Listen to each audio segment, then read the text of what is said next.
To hurl chunks, please use the vomit bag in front of you. Research complete.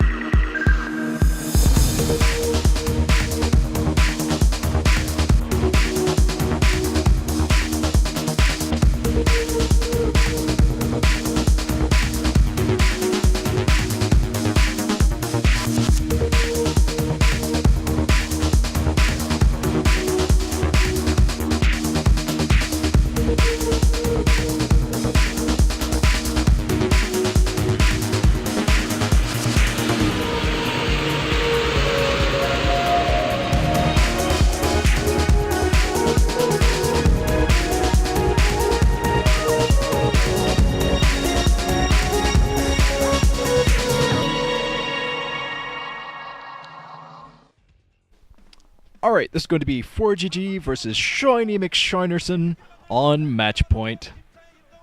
And ForGG is actually in the rare situation. He's actually in a rare position to 3-0 his group and be one of only two people who have 3-0'd in the round of 16.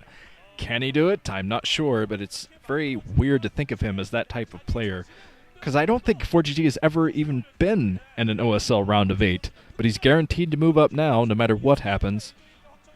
So, okay, if ForGG wins, he will 3-0 and force Shine into a tiebreaker with both effort and a go-go. That would be a funny tiebreaker. But if Shine wins, he will move up alongside ForGG into the round of 8. But I am hoping the alternate happens, because that would be a very fun tiebreaker between the Rufflecopter and the Hawk alien person. Two madmen in their own rights. And, okay, looks like we're getting ready to start. Two-player map. Very strange map for TVZ. I hope this one goes a little bit better than Flash versus Hiva, which was a little bit one-sided, I think. I'll be interested to see if ForGG goes for mech, but here we go. Except, okay, ForGG's up at the 2 o'clock position in yellow, so that means down at the 8 o'clock position in teal is Shiny. Shiny McShinerson now. Do it for the Shire. Okay, Shine is down there, looking very, very focused. This is what I love about Shine. When he gets into high-stakes, hardcore type of matchups, you can see his eyes just get as big as dinner plates. Even through the gigantic magnification of his glasses, they're still big, so that is impressive. I think this would be a great matchup. So, ForGG has absolutely no pressure on himself. This is actually remarkably like the last game, Pure versus Zero, where Zero had no pressure on himself. He could go 3-0, and that's exactly the situation ForGG's in, and Shine is in the same situation that Pure was in, trying to win to automatically move up and not be caught in a tiebreaker. So, okay, Shine is coming up here. Let's see if he goes for a 12 hatch. A little bit early drone, I think, though. So I think he's just going up to check for proxies. And there is a picture of ForGG on the toilet being fanned by a bunch of people with writing on their head. That makes about as much sense as anything I've ever seen. Okay, that didn't even look like ForGG either. So now Shine is scouted all over the place for cheese. He feels a little bit more at ease about putting down his hatchery. I think he'll do that at the natural expansion and not out there in no man's land where he wouldn't be able to protect. Yep, coming back to the natural, throw down the hatchery. So pretty standard stuff already. And like I said, I want to see if ForGG goes for mech.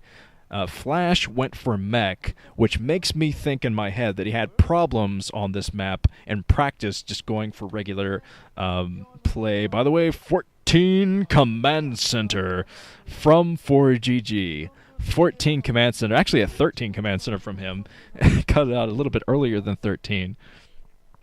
So he's going to have a huge economic advantage over Shine, and Shine isn't even going to scout this for a while. So ForGG, risky play from him, especially on a two-player map. Shine knew just where to run if he went for a 9-pull or something, and if he went for a 9-pull, ForGG would be dead. But thankfully for ForGG, the hatchery coming up. Pretty late hatchery, fairly late hatchery for Shine too, because he had to go out there with that scouting drone.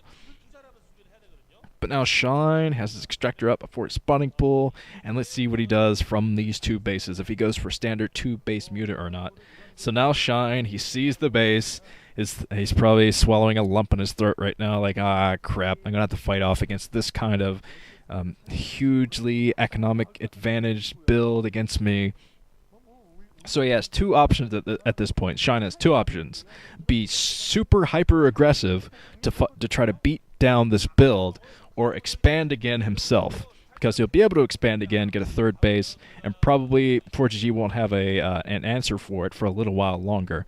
A very small window there, though, to protect that third base once ForGG moves out. But okay, ForGG is building his bunker at the front just to protect that base. He's so lucky that Shine did not go for an earlier type of build, an overpool or something. Even an overpool would have destroyed this build from ForGG, but he's rolling the dice today, playing it risky. And if ForGG pulls this off, if he actually does go 3-0, he might actually win some fans just with this OSL alone. Because ForGG, he won a championship, but people didn't really even take him seriously after he beat Jaedong 3-0, believe it or not. Anybody else beating Jaedong 3-0, people would go, wow, it's the next great player, but people didn't really think that about ForGG. I mean, I think people were more looking forward to a Flash versus Jaedong final in that MSL. I think it was the 2008 MSL. Because Jaedong had already won his semifinal, he was in the finals, and ForGG was going up against Flash. They weren't on the same team at the time. Now they are, but people were like, wow, Flash is going to win. We're going to see Flash versus Jaedong. Awesome! And then ForGG won. So it was ForGG versus Jaedong, who were on the same team at the time, Lee Kaf Oz, at that point. And ForGG won 3-0 because, oh, Shine trying to block this choke. Doing a great job blocking the choke. Nice job by Shine to deny that scouting information. So ForGG a little bit in the dark, looking actually very focused right now.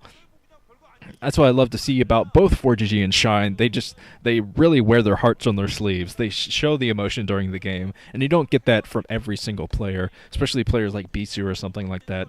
You don't see them get very surprised or intense or happy or sad. You definitely see that from players like Shine.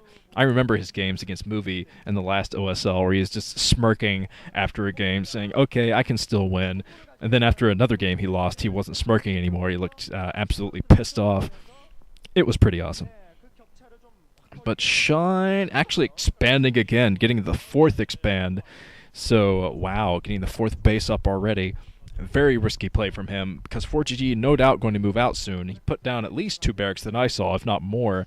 Way more than 2 barracks. He has a nice yellow block up there, so I think he has about 4 barracks at the moment. Coming out with a bunch of troops. Wow, can Shine fend this off? The 4th barracks is coming up, and Shine going to be very hard-pressed to defend this 4th base. So if I were him, might want to cancel that base, but he's going up trying to defend it anyway. He has a bunch of mutas out, so with the right mutalist micro, he will deny this initial push, and if he denies the initial push, he'll be in a hugely great position. Even though ForGG went for a 14 command center, having 4 bases over ForGG will just help even that out, definitely. And eventually turn it into a major advantage. But ForGG is still going out with plenty of troops. He is upgrading other things, upgrading his range for his Marines, but being surrounded by Shine. Reinforcements coming in, though, for ForGG. Only a couple of medics left, though. So Shine, I think he lost more mutas than he wanted to, but at least he denied this push. Denying the push, very important, as he gets up his 4th base at the 10 o'clock position. So now he has 4 bases, 3 gas up and running, and he's going to be okay, at least for the time being. ForGG won't be able to move out for a little while longer. You see he's committing all of his minerals, throwing down turrets. He's going to play defensively, saying, okay, I still have the economic advantage, at least for the time being, so I'm going to make use of that. Coming up here with turrets. 2nd turret not complete, so ForGG got to go over there, complete that. He does have troops inside of his bunker, so if Shine should go for one of his all-in types of attacks with Zerglings and mutas at the front, which he is known for doing, ForGG will be able to shred through that.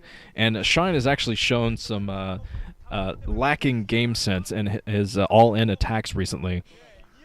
Against Gogo especially, because Gogo went for Medic Marine Goliath, and Shine could have held the high ground and kept Gogo back a little while longer, but he decided to try to push it, and he lost all of his Hydras in that attack, because he was fighting Medic Marine with Hydra.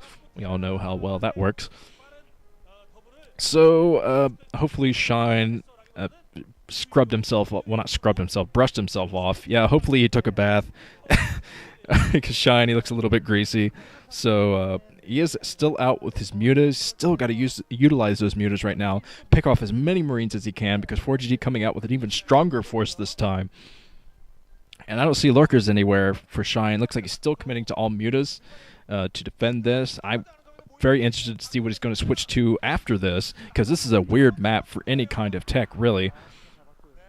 But okay, still has Muta's out. Muta's forced to run away. This is not good for Shine. Not good at all. He loses Overlord at the front. I'm pretty sure this is all he has as far as army goes. Just as Muta is still losing more Mutas at the front as reinforcements coming in for ForGG.